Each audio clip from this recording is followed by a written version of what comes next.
बिस्मिल्लाहिर्रहमानिर्रहीम। अस्सलाम वालेकुम डियर स्टूडेंट्स, उम्मीद है आप खैरियत से होंगे। आज का जो हमारा लेक्चर है चैप्टर 4 का, वो है work done by the gravitational field. सबसे पहले आपको पता होना चाहिए कि ग्रेविटेशनल फील्ड क्या है।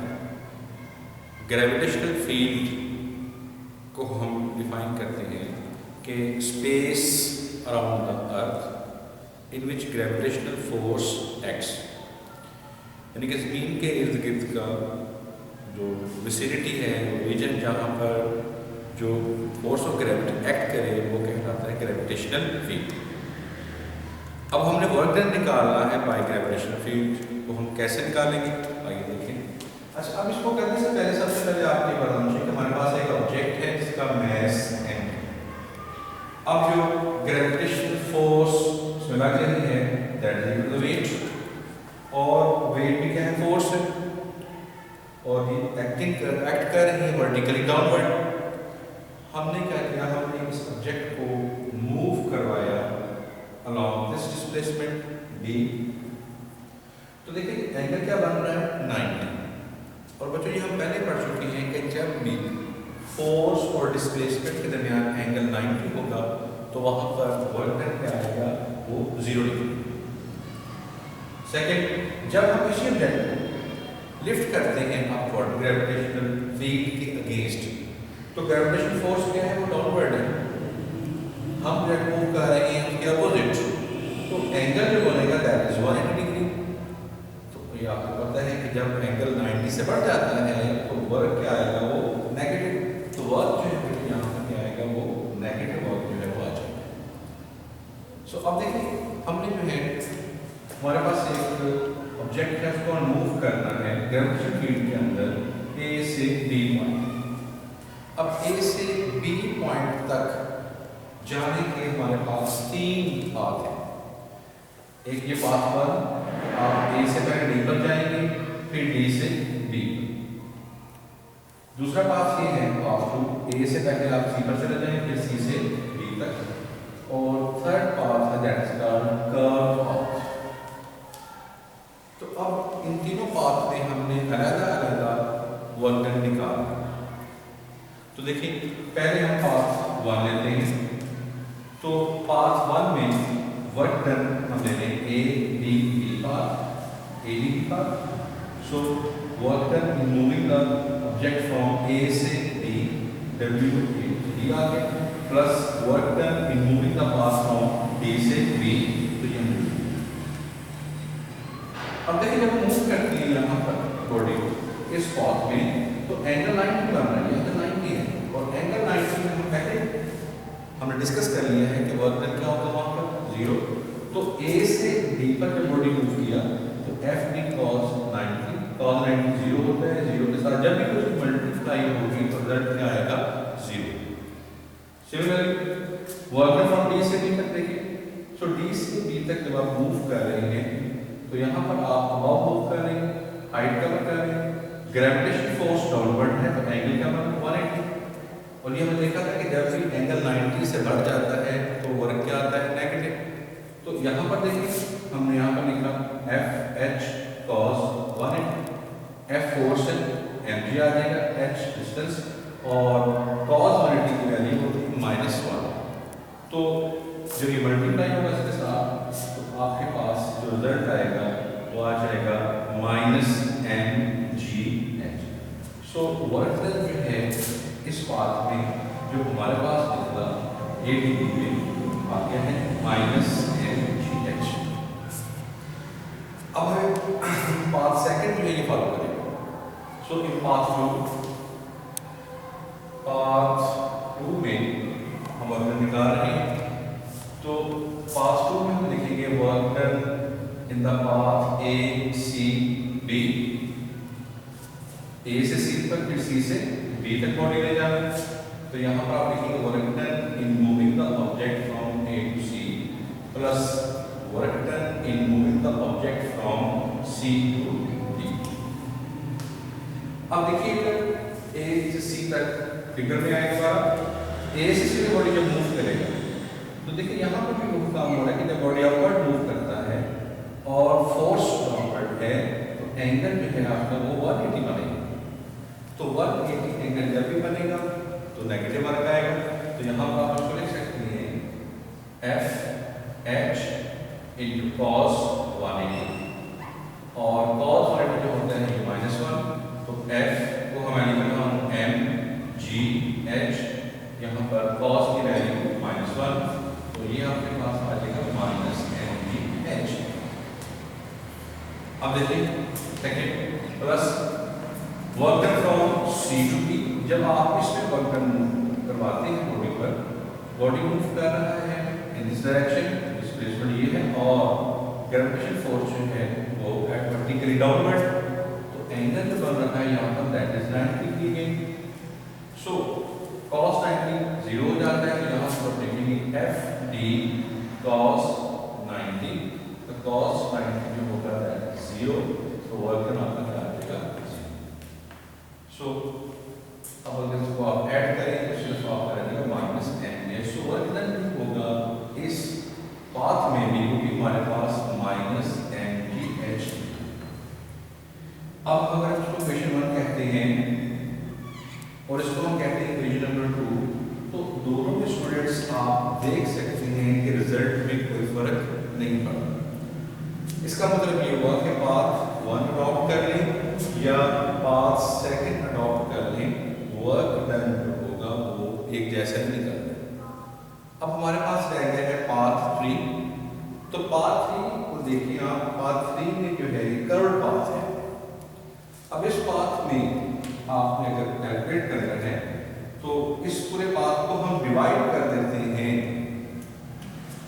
x और y डिस्प्लेसमेंट। ये देखिए यहाँ पर मैं इस पूरे पाथ को डिवाइड कर रहा हूँ x और y डिस्प्लेसमेंट में। देख सकते हैं आप इस पूरे पाथ को मैंने डिवाइड किया है x एंड y डिस्प्लेसमेंट में। ये आप देख सकते हैं स्टूडेंट्स, इस पूरे पाथ को हमने डिवाइड कर दिया x और y डिस्प्लेसमेंट। अब यहाँ पर आप इनको मेंशन कर दें कि जो x के लॉन्ग है इसको आप कहेंगे डेल्टा x1, डेल्टा x2 और अब क्या है डेल्टा xn। अच्छा आप गौर करें कि डेल्टा x1, डेल्टा x2 जब भी हम बॉडी को मूव करवाते हैं along this direction along x axis तो एंगल बनता है 90। ये फिगर में भी आप देख सकते हैं, हमने स्टार्ट में डिस्कस किया था कि जब भी आप बॉडी को मूव करवाते हैं साइड पर तो एंगल क्या बनता है 90 और cos 90 क्या होता है 0। इसका मतलब ये हुआ कि जब भी आप x के अलॉन्ग बॉडी को मूव करवाएंगे तो वहां पर वर्क डन हो जाएगा 0। तो फिर हमारे पास क्या बचा, हमारे पास बचा y axis delta y1, delta y2, delta y3 और अब क्या है डेल्टा y है। इसका मतलब ये है कि ये y डिस्प्लेसमेंट के नाम पे वर्क डन होगा, उसमें बॉडी को हम मूव करवा रहे हैं अपवर्ड डायरेक्शन। तो जब बॉडी को अपवर्ड डायरेक्शन मूव करते cos 180 बनेगा, तो cos 180 क्या होगा वो -1। सो हम यहाँ पर पाथ 3 में अब देखिए वर्क डन जो है, अगर आप W1 कहते हैं वर्क डन इन डिस्प्लेसमेंट कवरिंग डेल्टा y1, आपके पास रिजल्ट आएगा वो होगा W1 mgh और यहाँ पर आप सकते हैं डेल्टा y1 और cos क्या आएगा 180 डिग्री। तो cos 180 का क्या होगा ये mg, यहाँ पर डिस्प्लेसमेंट है वो हम ले रहे हैं डेल्टा y1। सो आप इसको जो है ऐसे लिख लें, यहाँ पर आ जाएगा डेल्टा y1 और -1 आ गया, यानी कि आपके पास जो रिजल्ट है -mg delta y1। Similarly second जो डेल्टा y डिस्प्लेसमेंट है उसमें आ जाएगा -mg डेल्टा y2। तो स्टूडेंट्स ऐसे ही जो है y डिस्प्लेसमेंट में आता चला जाएगा।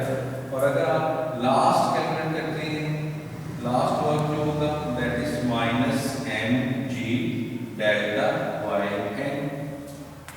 और अगर आप टोटल पाथ का निकालना चाहते हैं तो आप इसको आपको ऐड कर लेंगे। एडिशन देखिए यहाँ पर, तो total work done in the path A to B that is equal to, अब यहाँ पर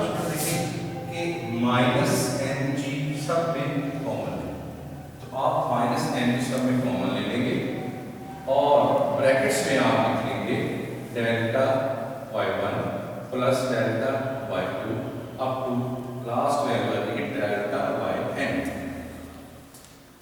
अब आप देखें कि जब आप इस फिगर में इन तमाम को अगर आप ऐड करते हैं, बॉडी यहाँ से यहाँ तक पहुँचेगा, तो जो टोटल y डिस्प्लेसमेंट की जो समेशन है वो इक्वल टू आ जाएगी साइड h के। सो दैट्स व्हाई हम यहाँ पर कह सकते हैं कि ये जो हमारे पास वैल्यू है डेल्टा y1 से डेल्टा y1 या किसी हाइट के बराबर है, तो हम लिख देंगे माइनस mgh।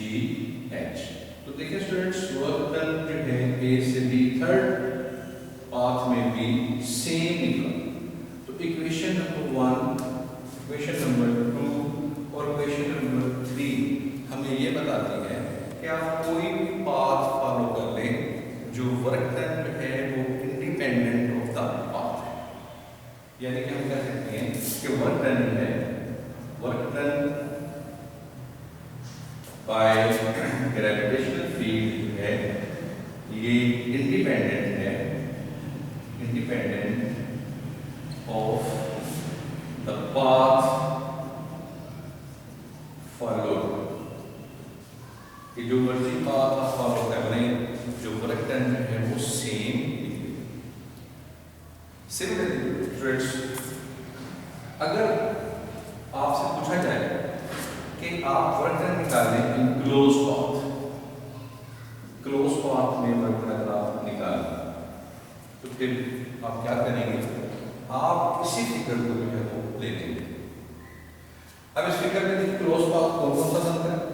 आप ए से शुरू होकर ए से डी, डी से बी, बी से सी और सी से दोबारा ए आ जाए, या आप ए से सी, सी से डी, बी से डी, डी से ए, या आप ए से सी, सी से बी और बी से ए। आप एक क्लोज पाथ जहां से शुरू होगा वहीं पर उसको ट्रैवल करने के बाद वहीं पर जाकर ही एंड।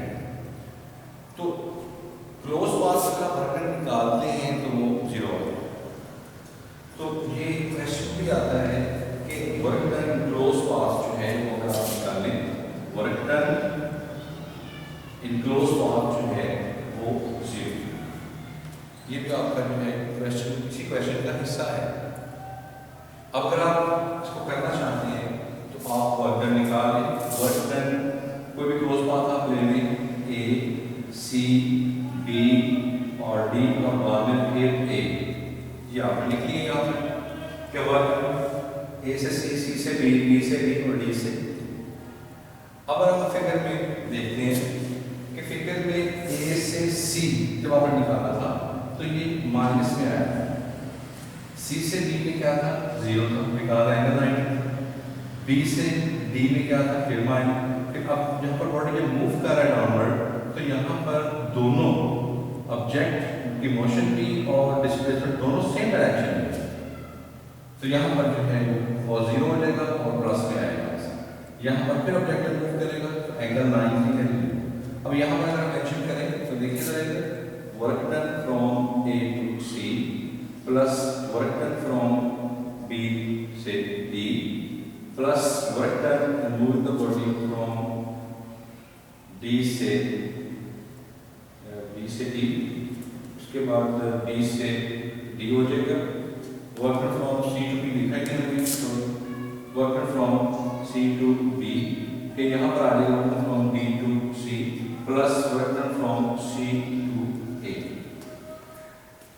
अब देखिए जहाँ पर एंगल 90 है वहाँ पर वर्क डन 0 कर लेंगे। एक तो आपका ये सी से बी में एंगल 90 बन रहा है, दूसरा डी से ए में। तो सी से बी में एंगल जो है ये आपका 90 और सी से ए में भी एंगल 90, तो वर्क यहाँ पर 0 आ गया। अब देखिए ए से सी में हमने कहा था कि जब ऑब्जेक्ट अपवर्ड मूव करता है तो एंगल जो है 180 होगा, तो cos 180 का होता है -1, तो यहाँ पर आप माइनस mgh। अब लास्ट आपका रहेगा बी से सी, तो बी से सी में देखिए तो बी से सी, बी से डी में जो ऑब्जेक्ट मूव कर रहा है तो यहाँ पर फोर्स और डिस्प्लेसमेंट दोनों सेम डायरेक्शन में है, तो एंगल क्या है? 0 है और cos 0 क्या होता है? 1। तो आपका जो आंसर है यहाँ पर वो आपका